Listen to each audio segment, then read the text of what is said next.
Today's daf is daf Lamed, and we'll start 4 lines down from the top. Omer of Papa.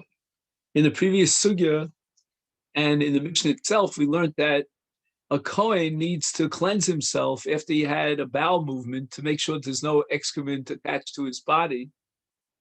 And therefore, he would immerse himself in a mikveh before he started the avodah in the mikdash. And that's true for any Kohen, not only a Kohen Gadol.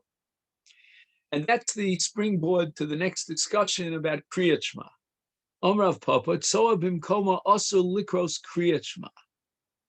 If there's Tzoa in a person's anus, then he's not allowed to recite Kriyat Shema.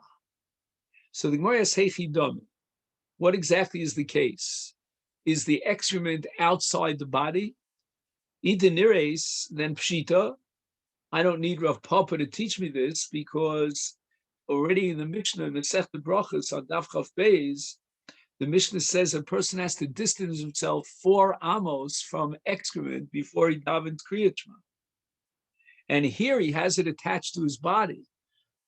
So it's not 4 amos, it's on his body. For sure, that would prevent him and prohibit him from reciting Kriyat Shema.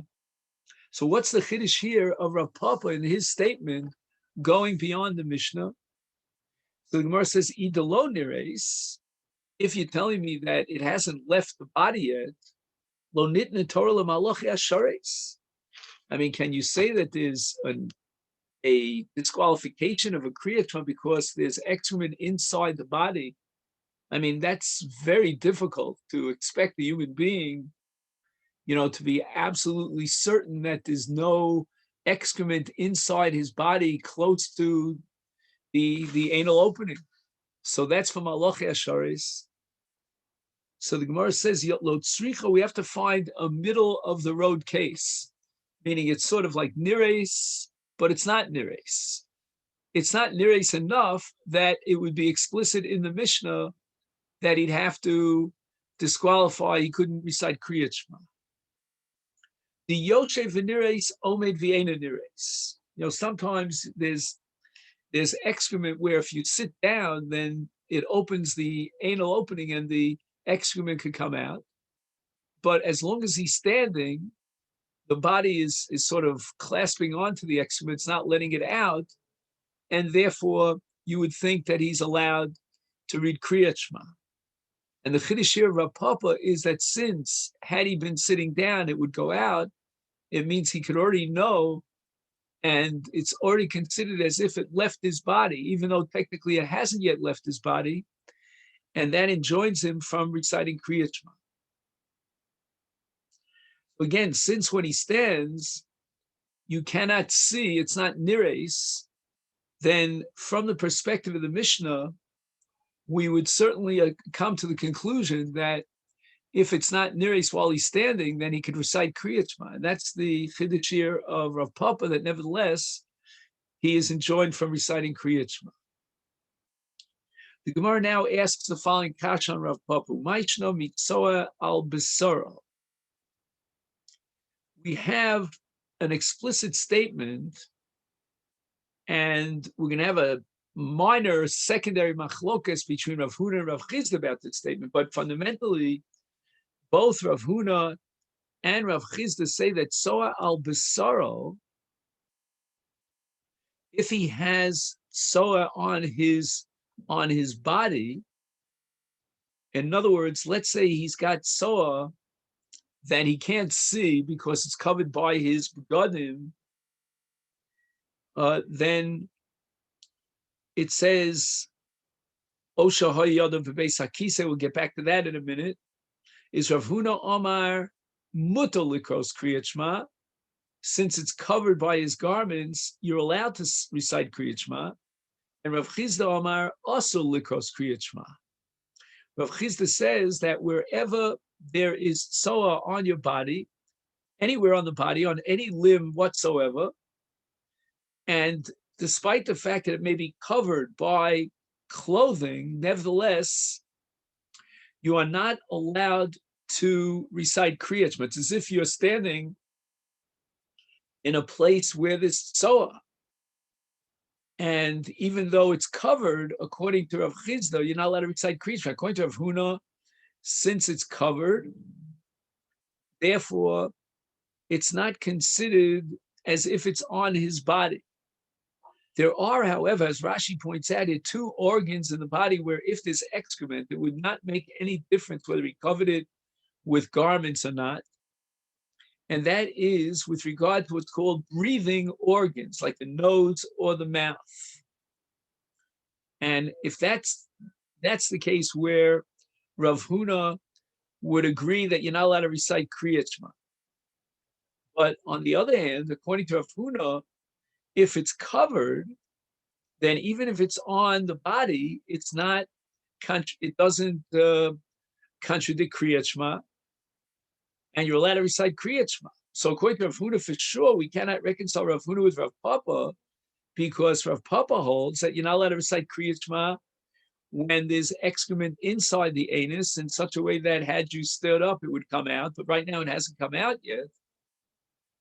And therefore, certainly Rav Huna would allow you to recite Kriya Shema. That's against Rav Papa. But not only that, the Gemara assumes that even Rav Chizda would reject Rav Papa. And why is that? Because, and here we're going to fit in a sugya in Masechet Brachos on Daf Chaf Hey, which expounds upon Rav Chizda's logic and invokes a pasuk in Perek Lamed Hey of Tehillim, a very famous pasuk, Kol Atzmosai Tomarna Hashem Mi Kamocha. In other words, when a person is praying to Hashem, he's reciting Kriya Shema, his entire body, every limb of his body participates in that performance. And therefore, according to Rav Chizda, if there's excrement on any segment of his body, it can no longer be Kol Atzmosai Tomarna. So if any part of his body is situated in an unclean place or has excrement on it, then he is enjoined from reciting Kriya Shema or from praying.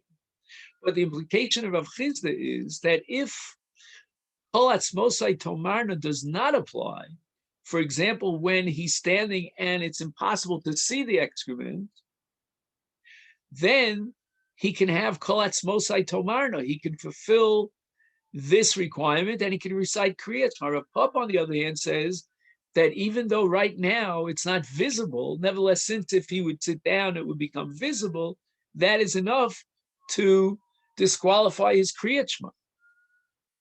So the Gemara now is going to make an effort to reconcile Rav Papa with these shitos of Rav Huna and Rav Chizda. And the Gemara differentiates between two situations.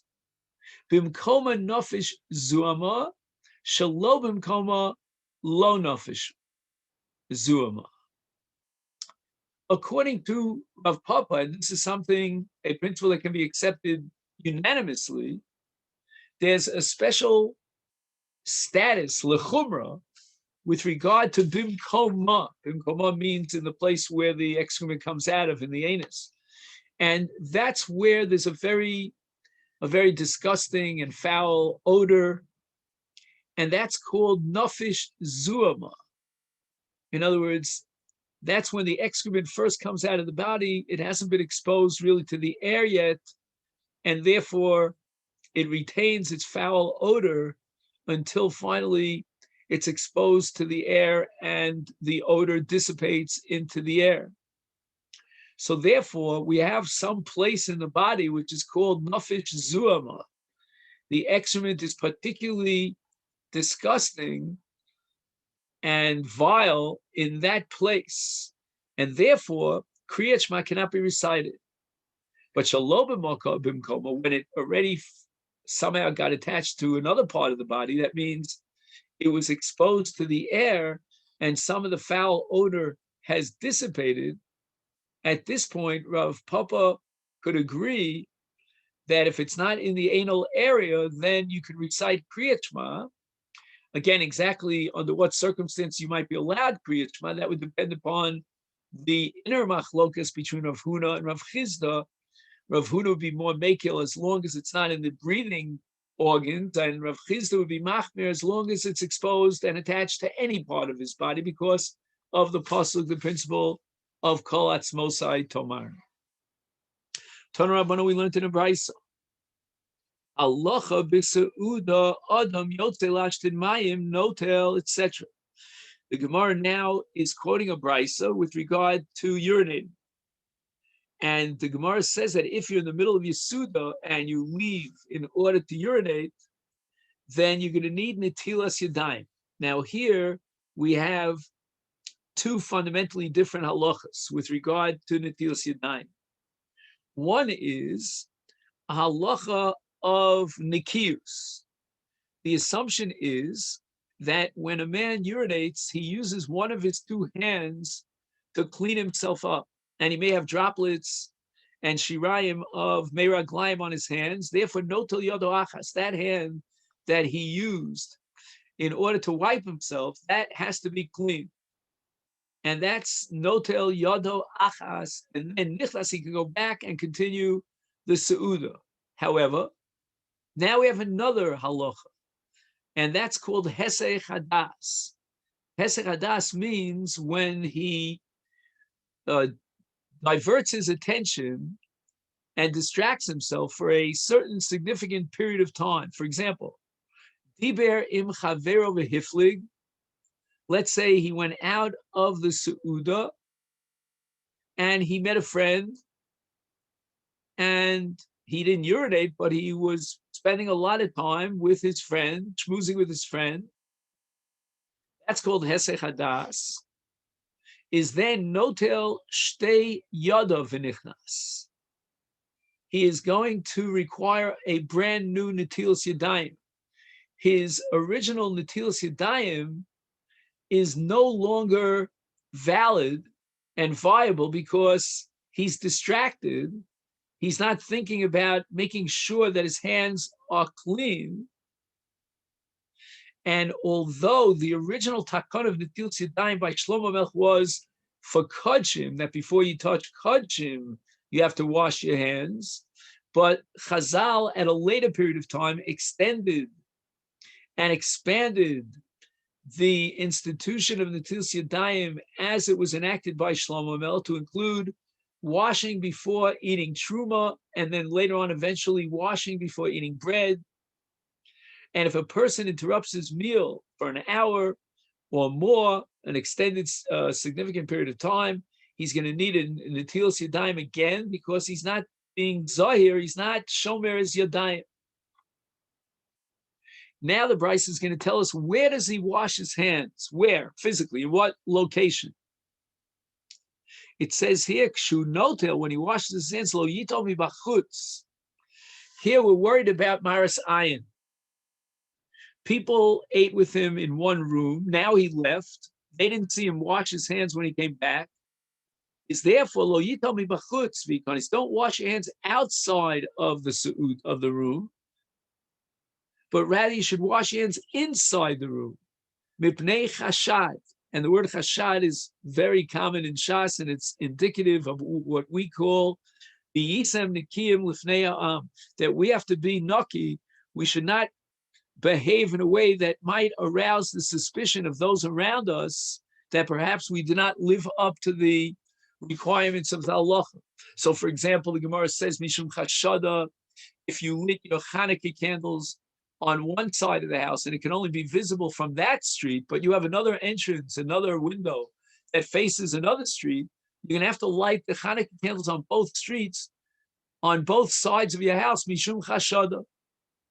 And this is what we call maras ayin. Again, there are differences between chashada and maras ayin technically, but generally speaking, we can lump them all together.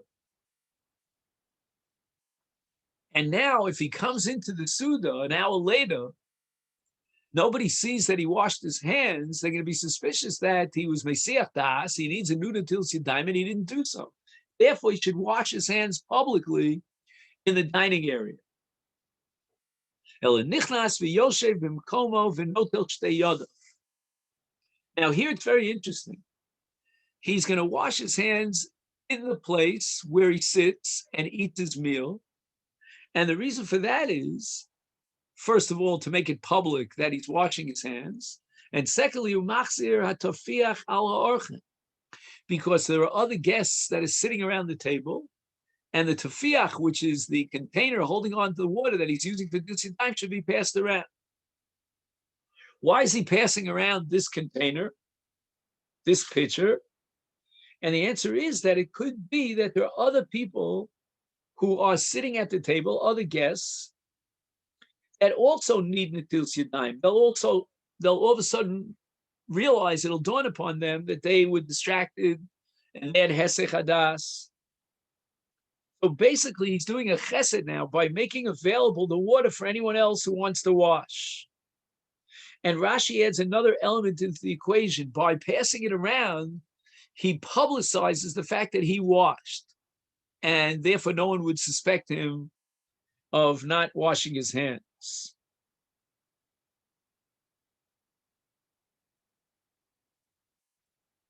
Amar Rav Chizda, Lo amarn el lishtos avalecho notel mibachutz v'nichnas demeida yediyah danina daita. Rav Chizda limits this chashad. He says that people are very, very careful when they're eating solids and bread and so forth to wash their hands. No one is lenient about washing their hands. And if he shows up after he washed his hands outside of the dining room, everyone's going to assume that for sure he's eating bread, he washed his hands. But when it comes to drinking beverages, liquids, here people might be aroused, their suspicion might be aroused if they didn't see him wash his hands.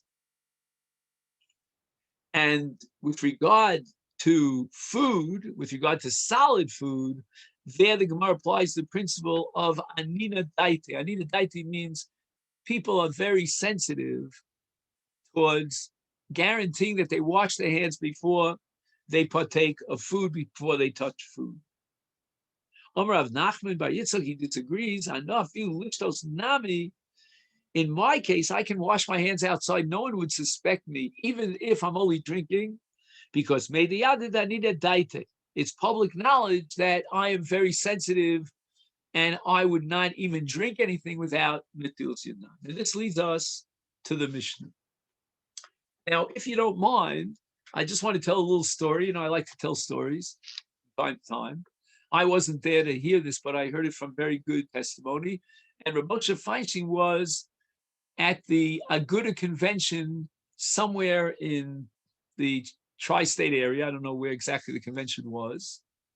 And in that hotel where he stayed for Shabbos and the convention took place, they had a room, they called it a tea room, where they served tea and cake on Shabbos morning. And this was way before davening and before the meal.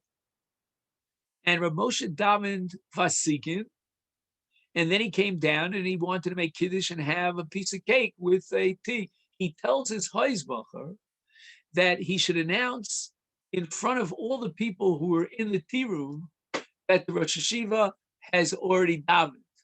He didn't want people to suspect that you're allowed to have tea and cake before davening, even though there were many people who were doing so, but that was not appropriate for the Rosh Hashiva to do. The Mishnah says, "Ein odem nichnas la'azora la'avoda ad sheyitbol."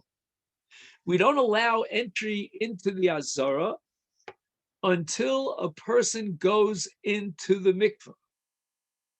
Now, although it says in the Mishnah le'avoda, for serving in the mikdash, nevertheless, anyone who goes into the Azara, as long as he enters into the Azara, it doesn't matter whether he's going to be performing an avoda or not, he requires tefillah.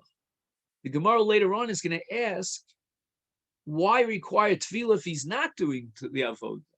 And intuitively, we would have said, only if he's doing the avoda he needs tefillah, and we would have taken the Mishnah literally. That's going to be the sugyas HaGemara. Now, this has nothing to do with the Kohen Gadol, but now the second half of the Mishnah addresses the Kohen Gadol on Yom Kippurim. Chamesh tefillos v'asara kiddushim tovel Kohen Gadol mekadesh bo bayom. During the course of Yom Kippurim, the Kohen Gadol will have at least 5, well, I shouldn't say at least, he will have 5 immersions in a mikveh. 4 will be in the Beis HaParva, 1 will be outside the Azara, we'll see exactly why. And each one of those tefillos requires a Kiddush Yadayim before and a Kiddush Yadayim afterwards. So we have 5 tefillos, and we multiply that number by 2, we have 10 Kiddush Yadayim Raglayim. Now, where was this Tefillah? Kulon Bakodesh Al Beis HaParva Chutz Mizu Bilvad.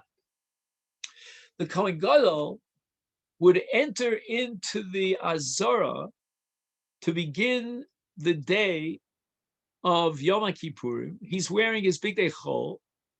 He changes into his Big Day Kodesh. He needs a Tefillah in order to begin his avoda of the day, but that Tefillah takes place outside the Azara. And it's only from the second Tefillah and on, that means 2, 3, 4, and 5, those 4 Tefillos will take place within the Azara in a mikveh that was situated on top of a chamber that was called the Beis HaParva. And the Beis HaParva, which was in the south side of the Beis HaMikdash, had the Kedusha of the Azara. And this was the mikveh that was used by the Kohen Gadol for 4 out of 5 of his tefillos. However, the first tefillah, when he is beginning the avoda, which again he would do every day of the year, he'd begin the avoda, and any Kohen, even not the Kohen Gadol, would begin the avoda. That tefillah would take place outside the Azara, so that after that tefillah, the Kohen, or the Kohen Gadol in this case, would enter into the Azara. And therefore, there was a second mikvah for the Kohanim that was outside the Azara. And Parsu Sadin Shalbut Beino Levein Ha'am, they, for tznius purposes, they would spread out a linen sheet between the Kohen Gadol going into the mikvah and the people who are outside. And the Gemara is going to discuss why they made the sheet out of linen. And that has to do with the fact that the Kohen Gadol wore linen garments on Yom Kippurim, what's called a Big Day Bad, when he did the avodos b'fnai b'lefnim. Now, the Gemara later on is going to discuss Kiddush Yadayim V'Raglayim before he removes his Big Day Chol. So the first Kiddush Yadayim V'Raglayim would take place after he went into the mikvah. And if that be the case, we're not sure that's going to be the Sugis HaGemara. How do we come up with the number 10 Kiddush Yadayim V'Raglayim? Because the first, when he took off his Big Day Chol, he doesn't need a Kiddush Yadayim V'Raglayim. It's only after he puts on his Big Day Kodesh, then he needs Kiddush Yadayim V'Raglayim to begin the avoda.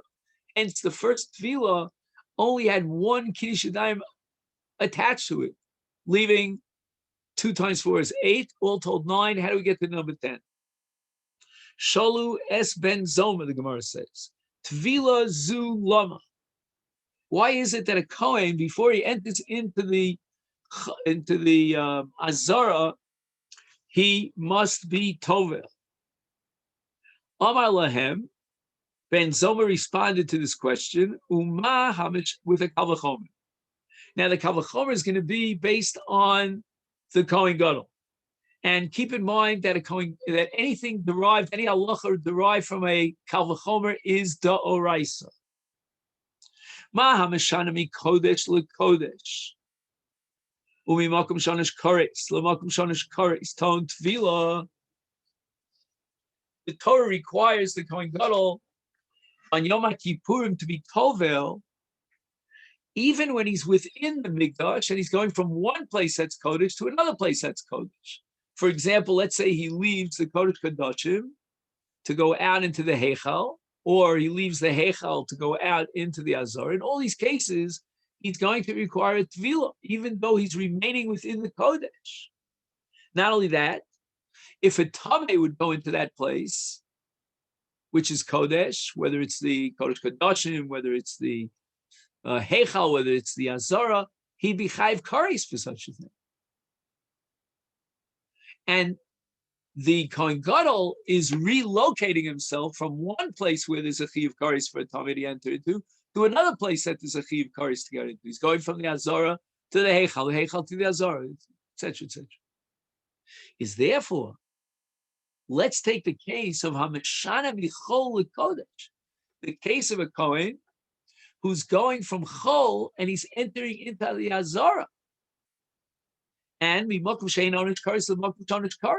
from a place where if he's Tameh, he's allowed to enter, to a place where if he's Tameh and he enters, he's Chayav Kares. Is Eino Din Sheton Tefillah? If Tefillah is required by the Kohen Gadol when he goes Mikodesh LeKodesh, how much more so when you go from Chol LeKodesh, you require Tefillah. And this Kal V'chomer Ben Zoma is going to generate a Chiyuv Doraisa of Tefillah before you enter into the Azor. However, now we have in this Brisa a dissenting view of Rabbi Yehuda. Rabbi Yehuda Omer, Srach Tvila Hizu, which means it's not a real Tvila, it's not a Doraisa, it's not required, it's only Srach. Srach means when you do something, just pro bono, and it's just external. It's a pro forma, I think it's called. It's just an external action, which is done in this particular case as a technical requirement. It's not real tefillah, it's not oraisa, it's a memory device. We're always afraid that maybe a person had contracted tumah, he came in contact with a davar mitame, and he put it out of his mind, and then he enters into the mikdash, which is a chiyuv kares. If he goes into the azara and he's tameh, and he doesn't have it in mind, we need something to remind him before he enters into the azara. Maybe you're tameh. Review the last couple of days of your diary and see what happened in the last couple of days. And therefore, says Rabbi Yehuda, this tefillah that we require of any Kohen before he enters into the Azara is a reminder tefillah. It's not a real tefillah. Did I contract tumah and forget about it, perhaps?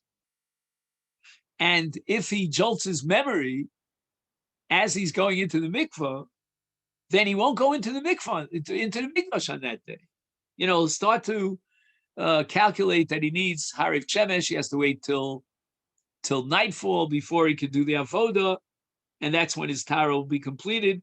And he's going to have to postpone his avoda for one day, having passed Harif Shemesh, and then he's pure tar the day after, and he can do the avoda.